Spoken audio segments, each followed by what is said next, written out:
let's go.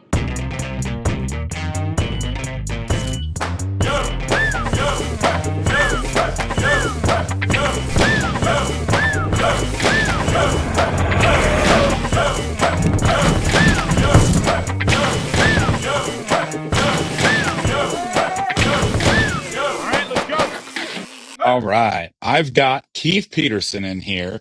Keith is the Director of Operations for the NMFTA, right? The National Motor Freight Classification. So, Keith, go ahead and let people know. Most people in the industry are pretty familiar with it. Some people might not even know what the NMFTA is. They've seen the acronyms, and you know this beautiful industry is full of acronyms. So let's start there. Who the heck is the NMFTA? What do you do? How do you work with the carriers? And give us the behind the scenes look on all that. Yeah, so the NMFTA is the National Motor Freight Transportation Association. It's an association of LTL carriers that traditionally has handled the NMFC, National Motor Freight Classification System. And that's assigning item numbers and classes to really the freight that goes over LTL, basically. But what's kind of neat about the NMFTA is that's not all that we do here. We also have a cybersecurity team that is focused on securing the transportation network and making sure that we don't have instances where people get hacked or anything like that, right? And trying to raise the awareness out there. We also handle the SCAC codes as well. That's something that we've done for a long time now. So, and that's a big part of our business as well. Some of the things I've worked with Bobby and talked to Bobby about is the Digital Standards Development Council, and that comprises two different councils: the LTL and Full Truckload Digital Standards Council, where we're working on creating and standardizing the APIs that can be used across the entire logistics system here as well. So it goes well beyond just the classification, although that takes up a good amount of our resources here, and it's an important piece. Yeah. Let's unpack, and because I'm kind of curious on this too, the cybersecurity side of the fence for you folks, and this will be new for me learning this, right? And I've definitely seen this happen more than I have in a long time, probably over the last 2 years, where you'd seen some carriers. I think Roadrunner was one, Estes probably the most notable, where they had a bit of a malware attack that shut down their entire network. So can you unpack for me the cybersecurity aspect? Because I think it's something that honestly nobody really knows or recognizes the NMFTA handles, because they're so used to the classification arm and class it plus soon of NMFTA. Yeah, so it is so important, right? So keep in mind, right? Really, we kind of start with this thought, and I don't mean to be fatalistic or downer, but if we don't have transportation industry, if trucking stops, we all remember at the start of COVID, where all of a sudden there were shortages in toilet paper, right, and that stuff, and that's but if trucking stops, we're going to run out. Stores run out of food fairly quickly here. Gas stations run out of fuel real quick as 2 well. to 3 days is all they got. Yeah, that's it. Water supplies, hospitals. Such a large percentage of what we use every single day, either at our homes or at businesses or at hospitals, schools, everywhere, gets there by truck. And, it's kind of that thing that we're all used to seeing on the highways and making deliveries. But if for some reason a cyber attack or something shuts down trucking, or even one trucking carrier so that they can't make deliveries, it could be a certain area of our country that really runs out of things really quickly. So what we're trying to do at NMFTA is raise the visibility of this, and also provide guidebooks, webinars, in order to give people best practices. A lot of the large carriers have really robust cyber security functions, but there's a lot of small carriers out there as well, owner operators, all the way Hmm. across the board here. And trying to be a clearinghouse or, that place for people to go in order to find out these best practices and what they should do to help protect themselves. Now, it sounds like the way you've described or unpacked that, it's really coming from a place of thought leadership and guidance on best practices. And this is just a curiosity of mine.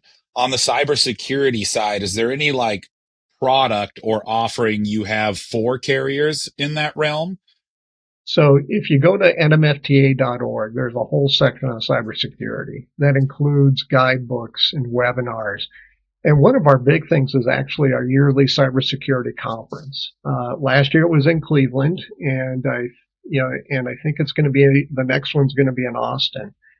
And it is really gathering together those thought leaders that you talked about to talk about the current issues of cybersecurity and what can be done about it and what other people are doing about it as well here. Mm-hmm. Uh, we all count on each other when it comes to this, and there's no holds barred when talking about the best ways to protect ourselves on it here. So No, I love that because I know internally here, like at my carrier, we do host, right, like a carrier summit. We bring all our partners in. And I think it's very unique because typically, and I'm sure it's like you folks, outside of that conference, everybody goes back to competing against one another. But when you bring them into one room, there's more shared values and commonalities than there is differences from the competition side. So I bet it's a pretty cool meeting to bring all those folks together.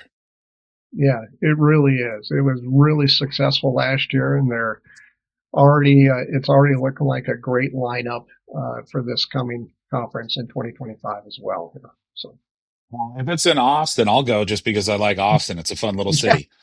yeah, exactly. Um, so let's segue cybersecurity because that's what you opened with, and unpack the class end of this, right? Which is probably where most people know of the NMFTA, and I think Mm-hmm. it's the source of the most pain, and the pain probably comes from a general lack of understanding, at least on the shipper side, right? In the past, there's been layers of complexity. I think you'd agree, and we'll get here with Classic Plus, that maybe the user interface or the way they'd have to reference commodities could be difficult. You get several categories. And if you're not experienced with it's kind of debased down to first principle thinking when you have to look at a commodity. I might consider my commodity by what I sell in the marketplace, but when I go look it up or reference it, it is literally debased down, kind of like automobile, right? Large sector.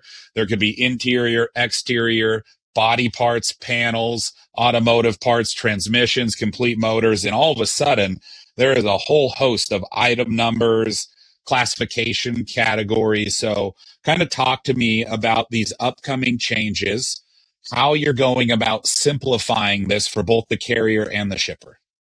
Yeah. So great question. So how are we going about simplifying it here? So for a while now, the NMFC and the FCDC has made density the primary transportation characteristic when we evaluate freight, basically.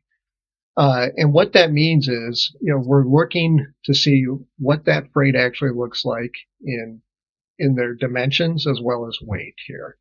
And I always think of, hey, is it some boxes that fit on a pallet, basically? Okay, so that's a handling unit, right? What's the dimensions of that? And of course, every carrier wants to know how much room is it going to take on that trailer? Is it easy to handle or not? And sorry, and what is it as well Mm-hmm. here? So when we started making items full density probably a good 3 to 4 years ago, and we had gotten up to around 100 items or so that were full density. A year ago, we started looking at how we do this and how can we kind of make it go faster, basically.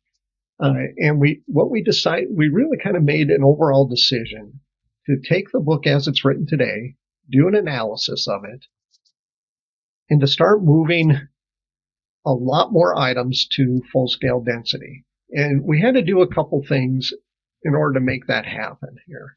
Number one was to change from our 11 subsystem to a 13 subsystem.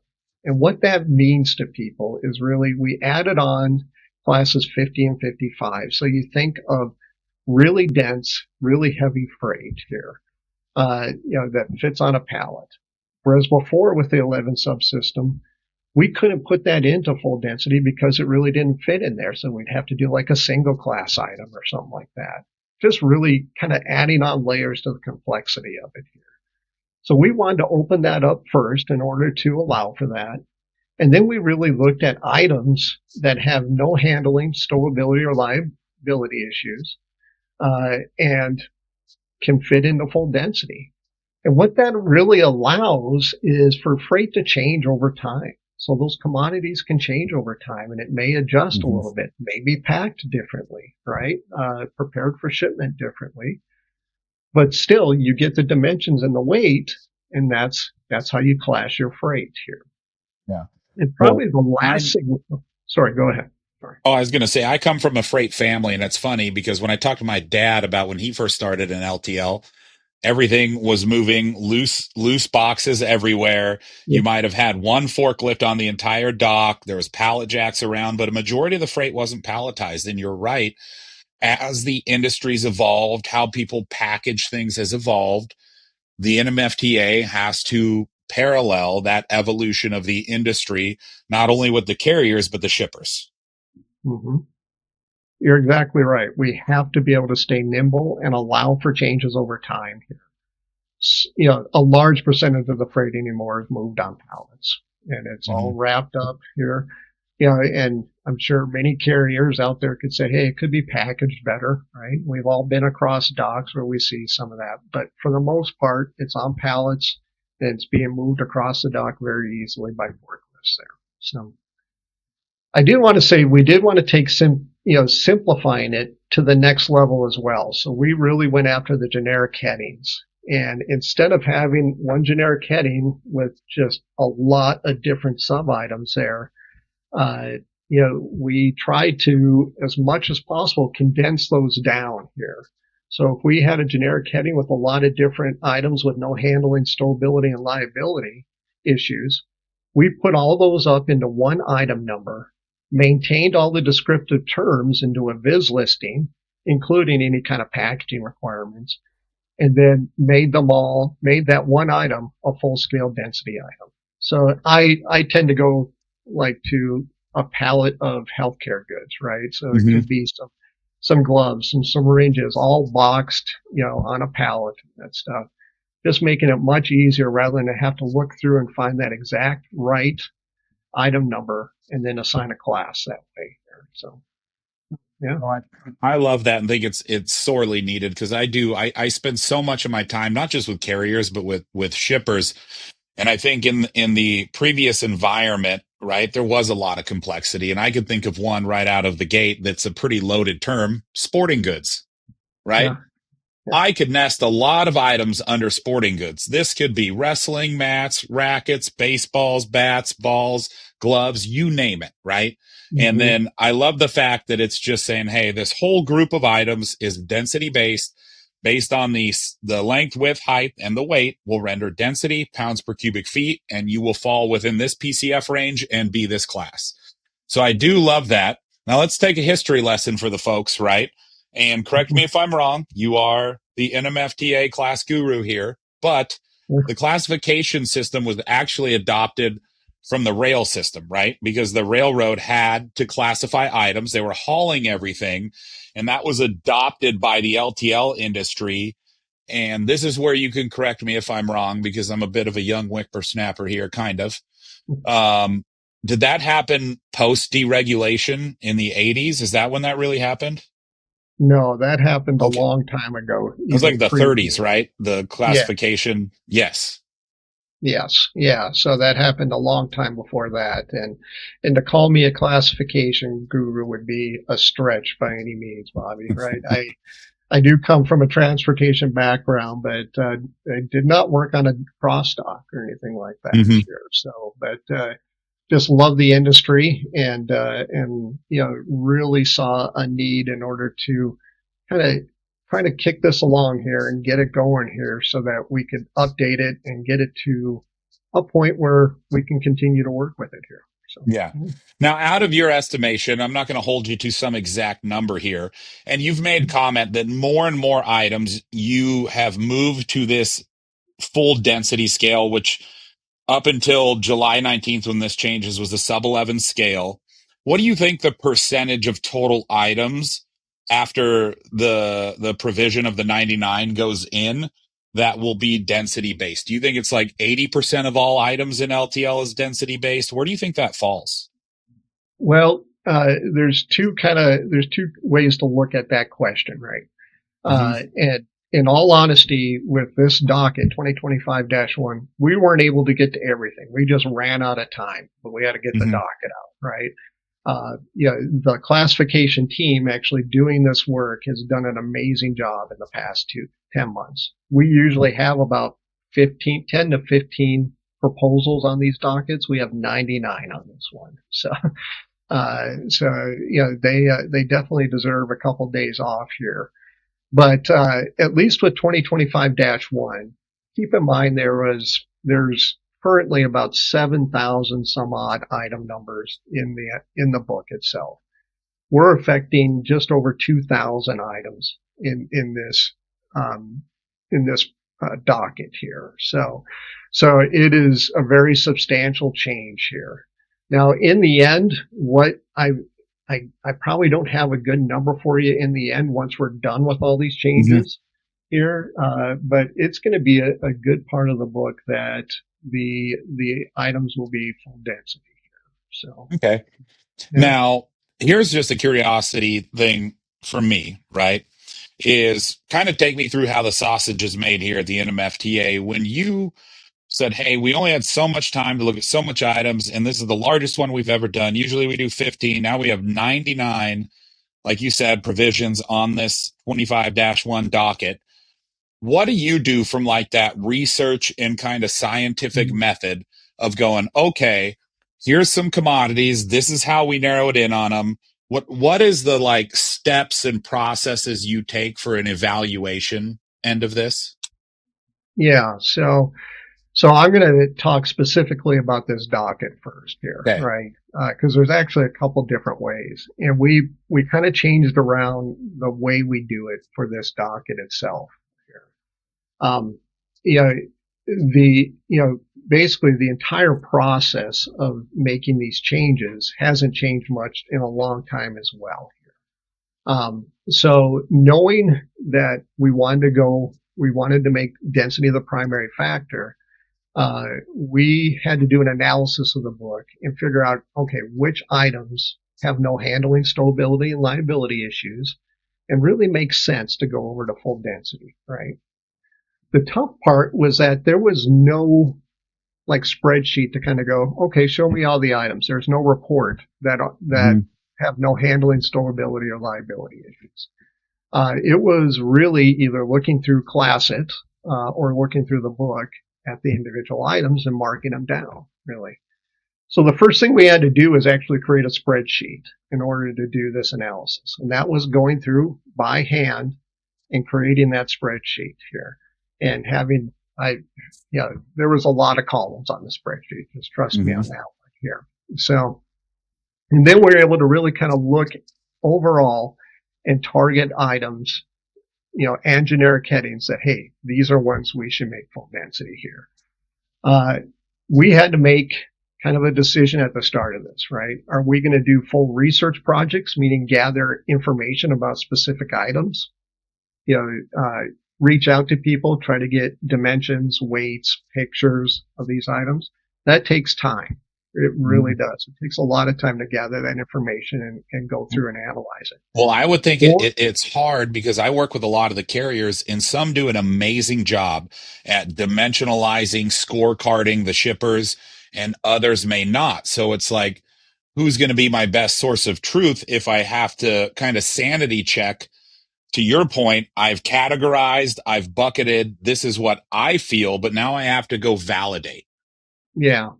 Yeah. So that's where we made a choice, right? Because one thing we do know is that this research process has been used all along, gathering data on each of these items. So we actually made a conscious choice and said, we trust what's been done in the book so far here. Okay. Um, and, and then that's when we started building out these proposals here, condensing those generic headings, moving items over to full density here. So, you know, now going forward, we'll go back to doing research projects and gathering data. We are looking for better ways to do that, from dimensioners, from, the more customers as well, more carriers as well, I should say, getting a lot of more of that data going forward. And so that we can go through this process a lot quicker as well here. So I No, hope I I kind of like that. That's a lot. described that well here. So, yeah. No, it is. It was just more of a curiosity to me. And I think some people don't really understand how or why certain items are classed that way, right? Everybody from the shipper side has pride in what they ship and feel they just want their freight taken care of and delivered on time and damage free. But they have to understand that they're accountable and, they're as much of a partner as the carrier is delivering the goods. And the better you do at packaging this stuff and more importantly, making it more forklift friendly, as I would say, and fitting on a pallet, no overhang, reduction in damage stuff is going to be an overall better process for everybody. And I think you know that. Yeah, I agree. This whole process, I think, especially for shippers, is going to be a good chance for them to look at how they prepare their freight for shipment, right? Is there Mm-hmm. a way to do it to make it less expensive, right? Maybe save some costs to get it from point A to B with less damage, right? Are there different ways to prepare it and get it ready for shipment? That could be advantageous for them, right? So it's a good chance for them to really look at that, right? I think a lot of times, and I don't want to generalize or anything like that, but, making sure that it's on the pallet correctly. There is no overhang or anything like that. I'm going to reference back to Ben in some of our earlier conversations. The overhang or the shifting while in transit can really cause different dimensions and cause a change in class. So it's just a great chance to really make sure that it's being prepared for shipment in the best way possible. Absolutely. Now, I think one of the things that is a level of like, what's going to happen when this change goes into effect on July 19th? And I think the carriers are wondering on their side of the fence, what are going to be the revenue impacts across my freight mix, both good, bad, or indifferent, right? You'll have certain items that get the benefit of lower density, lower class, right? Mm-hmm. And they're just going to be heavier weighted shipments. You could have had a set class that was 70 that's now 55 or 60. That's not all of them. Some of these are going to go up in class. And I think there's a lot of what's going to happen from a revenue standpoint. And the same thing with the shippers. How is this going to impact my costs since freight is a pass through cost? Is it going up or down? And I think that's really what people want to get to now, but I think the sooner they do their research and understand how this is Yeah. going to work and can even apply it today on sub 13 density logic to just see what happens, Mm-hmm. they're going to prepare better and communicate better. But I do think it's a big what if that I'm kind of hearing around right now is what's going to happen when this gauntlet drops July 19th. Yeah. So, the things I'm seeing out there, I'm seeing people that are really working to prepare and for these changes, right? And they're Mm-hmm. starting to do the analysis. And this is, like carriers have a lot of that shipment information for their customers, right? Mm-hmm. And I know some carriers are even reaching out already to their customers and saying, okay, let's talk about this. This is what we show for your shipment, right? Here's what it is now. Here's what it's looking like in the future, right? Because they've got a lot of that dimensioning info around those Mm-hmm. shipments that generally make and that stuff. And, I've always really encouraged shippers to reach out to their carriers, right? Who are your main ones that you work with and start talking to them about these changes, making sure that both sides understand how it's going to affect them here as well. Mm-hmm. So, You know, so, and then really the last piece is it's going to be really important to understand the dimensions of your freight here as you prepare for shipment here. Of course, carriers want to know what the dimensions are. They want to know how much room it's going to take on that trailer, right? So it's going to be really important to understand. Again, I don't mean to overstate it, but you know what your freight looks like when it's ready for shipment, and what are the dimensions of it here. Mhm. So, yeah. Yeah, and this is where I think what you're doing with the 25-1 and the 99 prevention provisions and going to a sub 13 density scale simplifying thing goes together like cookies and milk with the standardization of the APIs that you guys are looking at.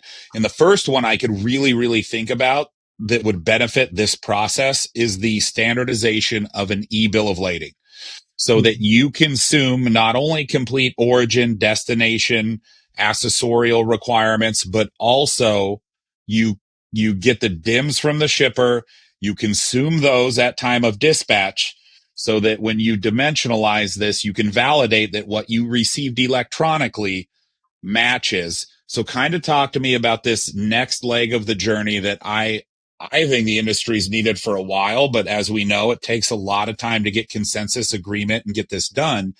You folks are standardizing the APIs that these carriers can leverage to communicate with their shippers and their customers. Yeah. So a couple of years ago, we started up really a digital LTL council, and the main goal being to take common APIs and standardize what happens and what information is transmitted within those APIs, making it easier to kind of you know have the entire logistics process be as seamless as possible, and most importantly, paperless. So we started with the e-bill lading here, and a lot of people have that API, and we realize that. But what we're really trying to do is standardize that API so that anybody can use it. This is actually open source. Anybody can Mm-hmm. go grab what we've done so far and go ahead and use it here. Um, we put together a council and had a board of direct and have a board of directors that have not only carriers, we have shippers on it, we have 3PLs on it, and even technology providers as well here. My carrier's on it here, and it's really a lot of fun to hear, and it's really exciting to hear the ideas that come through this here. So LTL released the e-bill lading. They're actually on their second version of it already here. And just recently, back in December, we released the pickup requests and visibility. So if you think about the time you spend either on emails or phone calls getting pickup appointments, uh, trying to get an update on when that pickup is going to be made and that stuff, we've got a standard for that now here. Huge That administrative burden on the carrier's behalf, by the way. And when you it really is. break up like the administrative tasks, it's different across different terminals and landscapes. And like I think unfortunately, and this isn't a dig on 3PLs, they're one of the biggest offenders of absorbing an LTL carrier's administrative costs because they're doing those check calls to make sure it got picked up on behalf of the customer. So this is one I love that I think can be a big cost driver of taking some of these admin costs out of the carrier's environment because we know they live in a very cost intensive environment. Trucks, terminals, people, new equipment. Like it's not cheap to operate an LTL carrier, which is why you don't see people just starting net new Yeah, LTL carriers, right? yeah, exactly. I think you hit on it. I think it's really huge for the 3PLs, right? And could Mm-hmm. really save them a lot of time by instituting this standard here. Uh, Going forward, we've already decided on our next one. In fact, we kind of switched things around in the last board meeting, specifically around the classification changes. And we've Mm-hmm. made preliminary freight charges our next one that'll be released this spring here. So Okay, I we're love working this to one. get that What you just said, preliminary freight charges. Let's unpack this a little bit one. because I think if I'm a shipper, I don't quite understand it by the name, but if you're on the digital council, like, Chris Scheid here, one of our co-founders, is on the council with many others. I think Lance Healy's on that with you, right? Helping drive this initiative. Shout out to Lance. I love him and his harmonicas, Mhm. two or three in his pocket at all times. Yeah. Um, Preliminary freight charges, as I understand it, is if I create and book a shipment like on my carrier today with one of my direct carrier agreements for a P&D location, and I submit my origin, destination, accessorial, DIMS. I submit that. They pick it up. They take it to the origin terminal. Let's say it's a Dallas Fort Worth terminal. They dimensionalize it there, and they find it to be different than what you input on the bill of lading. This would allow them to have a standard API to push back to the shipper and say, hey, these changes were found. Do you want to accept or acknowledge that we are making an update to this and accept the increase? In some carriers, I know they're doing this today, the decrease in rate because it's actually a lower class than what you had submitted. Yeah. I mean, you pretty much hit it on the head. It's meant to be really this proactive system of providing that visibility into any kind of chart freight bill changes throughout the life cycle of that shipment Mm-hmm. there. So yeah, so letting them know, hey, we took dimensions on it here and we show this now, right? You know, and to kind of get ahead of some of those disputes that come up down the road on it here. So yeah. And I absolutely love this because you can get ahead of it sooner rather than later. And I can imagine this isn't just for W&Rs, but it could be by the time it makes it to the destination terminal and they recognize that, hey, this is going to a Napa Auto Parts in a strip center. It probably needs a lift gate. So this goes beyond, correct, just a weight and research item, but could also Mm-hmm. be on the accessorial side of additional services the driver needs to perform to deliver the freight. Yeah, it's not limited to just class changes here. So it is a freight charges update system there. So not Yeah. just class charges. Now I Good know call. my system's different because we do require DIMS. Have required DIMS since our first product iteration in 2018. But what I see is about 30% of every single invoice does not match the awarded rate quote at time of booking. But on my data, only about 7 or 7.5% are correlated to a W&R.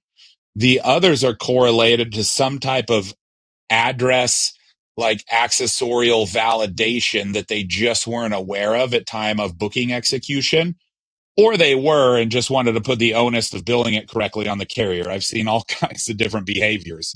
So I do think that that's probably my favorite one of it. And all these carriers have tools on the back end that automatically alert them if there's an additional requirement. One, so they don't have to take it out on the street and redeliver it and waste manpower, but to actually get it billed correct because it is a source of revenue. If I have to do extra, I'm going to charge you extra. Yeah, yeah, absolutely. Yeah. So yeah, Yeah. yeah, and probably the next really something I'm really excited about as well is the success of the LTL side caught the attention of people on the full truckload side as well here.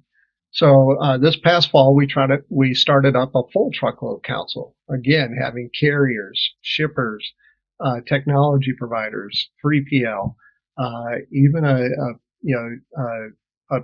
freight payment company as well here on the board here. And it's really interesting. They took a look at what LTL is doing and decided to follow that path and try to work together and collaborate as much as possible. So if at any point we can have one API for both full truckload and LTL, that's what we're going to do and create that standard and have that available for people because there's so many companies that do both now, right? Really. Yeah. So, I would so imagine though LTL might be a easier one to tackle, mainly because it's already asynchronous, right? Quoting, mhm, dispatching, image retrieval, all that stuff.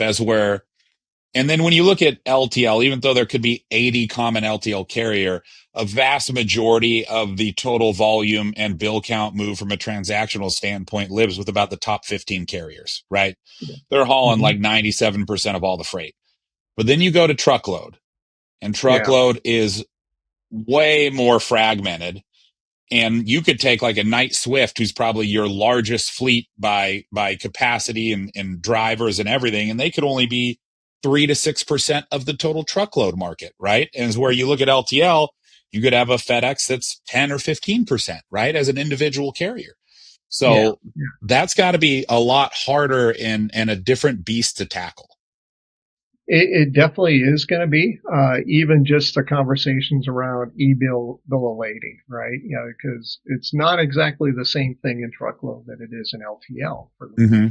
You know, what is the bill of lading for full truckload? So, but it's driving some really good conversations and, where possible, collaboration between the two workshops on certain APIs, and just really, it's really gathering some momentum, a lot of excitement.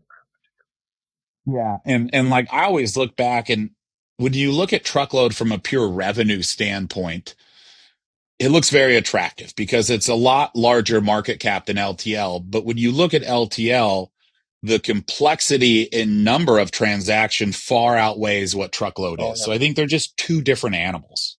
Yeah, yeah, it really is. And the timing of those transactions as well here. Mm-hmm. So it's much quicker and faster here. So, yeah. So tell me, with all the work you're doing on these standardization of APIs, and I'm not even aware. So if I'm putting you on the spot here, I'm sorry, but when are you folks looking to maybe publish and have these first ones that you mentioned around e-bill lading, pre-pickup visibility, preliminary charges? When do you think those will be ready and consumable to the market? So for LTL, bill of lading and pickup request and visibility are out, right? Okay. They're released, they're ready. You can just go to nmfta.org and go to the DSDC part, and you'll be able to see them. You know, we plan on the LTL side to release about 2 a year. So next is Mm-hmm. preliminary freight charges, and then in transit visibility. Those two for 2025. Full truckload's going about it a little bit differently here, and since, you know, in starting kind of working on these same ones but concurrently. So they've put together several workshops and are going through the scoping process right now. And then they'll build out the PRD. And then once that's done, they'll continue along with the technical writing aspect of it here. So now they're doing those concurrently here. So some are going to come out faster than others, basically. You know, we kind of put out a timeline of doing them in a year here, and not really, that's not a hard and fast timeline. Some will come out Mm-hmm. before then. Some will probably go a little bit longer just as we kind of get into it here. One thing that's kind of exciting that truckload is kind of introducing into this process is doing a lot of this stuff on GitHub, which is a known open source platform for people to go in and look at it and comment on it, or maybe even add things to it as well here. So we're building that out, and soon we'll have some scoping documents in public repositories for people to go in and start commenting on as well here. So trying to get beyond just the workshops, but also to all the people that are out there in the industry. What do you think of this? Are we missing something here? So. No, I love that layer of transparency and collaboration, and then treating it like any modern platform or tech stack where you have open public like Swagger documentations around the API. Anybody can Mm-hmm. look those up, right? It's something that like parcel providers have had for years. You could go to like a web developer's toolkit and you can start testing, access a sandbox, and really move at your own pace, which I think is the right thing to do. So I'm loving that you folks are looking at it that way, but executing on it more importantly, and moving the industry. And where I feel like I wish we would have got here 5 years ago, but as you know, there's a time and place, and you got to align a lot of different dominoes to fall. Yeah, yeah, you sure do. But a lot of the credit goes to the people on the council and the board members, because they're doing this on top of their day jobs, right? So Yes. I ask a lot of them, because I also am the liaison for the councils, working with Paul Duget, a longtime member of NMFTA, and we ask a lot of them, but they really deliver every single time. So they deserve the credit here. So keeping us going, and they're all just fully invested in making this a collaborative experience for the industry and making the industry better as a result. I love that. Now, I'm curious here as you've standardized these APIs, have you seen good adoption from the carriers connecting to them the minute you release them and like moving in that direction and not letting like the cool work you've done just sit on a shelf somewhere? So we do, we have people tell us when they adopt them here. So, and we're working on getting some good case studies out there as well here. An API always takes time to get adopted, right? Because it's not just one person or one organization putting it in place, right? On the other side, people communicating with that organization, they have to adopt it as well. So it's going to take some time, but we're going to keep talking about it. Everybody's fully committed into getting this adopted, and over time, making it, so that anybody that's starting up within this industry knows exactly where to go and to find the documentation they needed to build out these APIs. So. All right, let's end this beautiful show with Class It Plus, right? Which I'm excited about this because I've been using that old user interface for many moons now, probably 10 years, and it makes me feel like I'm back in the public library like Yeah. circa 1996. So I'm so excited about you folks revamping, modernizing this, simplifying it. So Keith, tell us about Class It Plus, what you folks are doing, and how much better you've made this. Yeah, Classic has been around for a while and needed just a revamp. I mean, putting the book online was amazing, right? So if you think of a 700 plus page book, putting that online and making it searchable, amazing step. But it needed to be updated here. So, we're doing a lot on the background, putting it into a relational database so we can do even more with this information. Putting in good APIs for people to use as well here, right? In order to use this type of information and work it into different parts of, or get information from it a lot easier and more secure as well here. And then, I mean, something I'm really excited about is the user interface and updating that. So being able to save not just your own, but the organizational favorites, things that you look up often, being able to proactively be notified of changes coming to different items that may, especially ones that you use quite a bit. And then onward, continuing to use it more and more, making it mobile friendly. Mm-hmm. There was a mobile version of it, but it didn't quite include everything. So it was really hard to use, but making it friendly for mobile so people out on the docks can use it easily as well. We live on these things. Yeah, we sure do. But just overall, making it so people can find their items and the class for those items that much easier and simpler, to make it just, a normal part of their everyday business. And, hopefully getting rid of, I always call it the sticky note on the side of a monitor, right? This is the item number that somebody told me my item was a long time ago. My freight was a long time ago. Getting rid of that and being able to look it up really easily or get notifications when the item number that I always look up changes, right? Oh, Yeah. okay, something changed, right? So I need to look at this here. So, I always yeah. love the shippers that have that sticky note that think they're just one subgroup forever. And I'm like, no, you can have different subgroups. You've got the item number right, but let me tell you, this thing probably fluctuates between like 2 to 4 different classes, depending on how heavy you got it. Yeah, exactly. So really excited for that. That comes out that's going to be released just a few days before DACA 2025-1 goes into effect in July. So, Okay. So you took my next question right out of my no, mouth. Was the Classic Plus isn't live yet, but it no, will be towards the middle of the year, like right before we get into the Q3 segmentation of the year. So that's great. I thought that it might be out, and I still had the old version or something. no. We've got, if you go to nmfta.org, we've got a plan. We're going to move people seamlessly over to Classic Plus. So, but we're actually going to be starting some testing on it pretty soon. And we really wanted to have it ready for the changes from 2025-1 because they are so significant. We felt that was a good cutoff time to move people.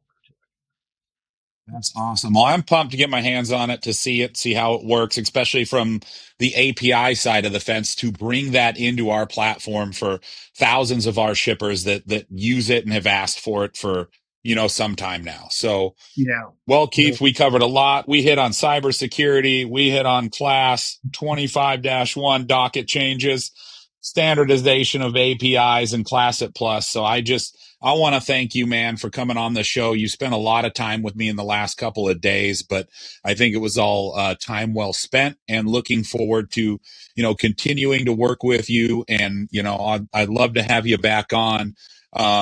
Here after the docket is finalized and we're ready to go, and get you back on the show. Happy to do it. So I'm happy to get out there and talk about what we're doing. We don't want anybody to be surprised by this stuff here. So, yep, happy to do it. Thanks for having Well, me. I'm one of your loudest cheerleaders and voices, so for better or worse, I echo it all the time. Yeah, I appreciate it as well here. So, yeah.